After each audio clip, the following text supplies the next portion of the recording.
Xenosystems Fragments. Extropy. Nickland. Narrated by Skeptical Waves. What greater calamity can a neologism inherit than a techno-hippie paternity? Such a fate, apparently, induces even other techno-hippies to skirt around it, whilst repeating it almost exactly. But it needs to be said, whether through gritted teeth or not, that extropy is a great word, and close to an indispensable one. Extropy, or local entropy reduction, is, quite simply, what it is for something to work. The entire techno-science of entropy, on its practical, cybernetic, side, is nothing but extropy generation. There is no rigorous conception of functionality that really bypasses it. The closest approximation to objective value that will ever be found already has a name, and extropy is it. The importance of this term to the investigation of time is brought into focus by the work of Sean Carroll, although, of course, he never uses it. If the directionality or arrow of time is understood as Eddington proposed, through rising global entropy, or disorder as anticipated by the second law of thermodynamics, local extropy poses an intriguing question.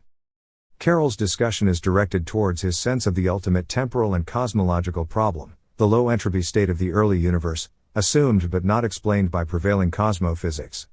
Given this intellectual momentum, the problem of local negative entropy production, extropy, is little more than a distraction, or a spurious objection to the conceptual scaffolding he presents.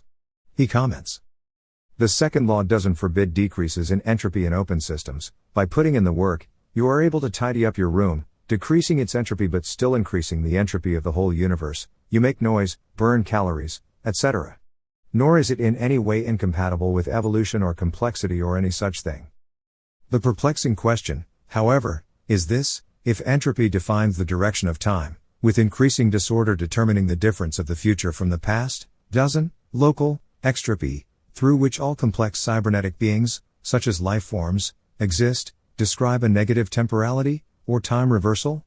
Is it not in fact more likely, given the inevitable embeddedness of intelligence in inverted time, that it is the cosmological or general conception of time that is reversed, from any possible naturally constructed perspective? Whatever the conclusion, it is clear that entropy and extropy have opposing time signatures, so that time reversal is a relatively banal cosmological fact. We inhabit a bubble of backwards time, whoever we are, whilst immersed in a cosmic environment which runs overwhelmingly in the opposite direction. If reality is harsh and strange, that's why.